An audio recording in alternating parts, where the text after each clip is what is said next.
मंदा पाटणकर रेल्वेच्या फर्स्टच्या डब्यातून एकटीच प्रवास करत होती. वेळ रात्रीची 10:30 वाजून गेलेले. किंचित अस्वस्थपणे मंदा पाटणकरांनी खिडकीबाहेर पाहिले. बाहेर मिट्ट काळोख पसरला होता. अमावस्या किंवा तिच्या जवळचीच ती एखादी तिथी असावी. सारे काही काळ्या शाईत बुडवून काढल्यासारखे झालेले. झाडांचे, दगडांचे, डोंगरांचे आकारच मुळी त्या काळ्या शाईत हरवून गेलेले.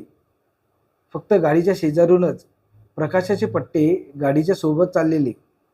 डब्यातून पडलेल्या प्रकाशाचे चौकोनी तुकडे आणि त्यांची साथ करणाऱ्या कड्या सावल्या.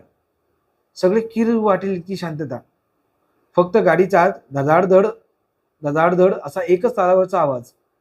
बोगद्यातून जाताना अधूनमधून फोडलेली दीर्घशीर, हरवलेल्या माणसासाठी काळजातून कळ उठावी तशी. आणि पुन्हा तो एकच धडपडणारा आवाज. धडाधड धडाधड. गाडीभर उठणारी त्या तालाची स्पंदने अशी उसासत धडधड करत किंचाळत काळोखातून जीव घेऊन धावणारी गाडी. बाहेर पाहता पाहता मंदा पाटणकर अधिकच अस्वस्थ झाली.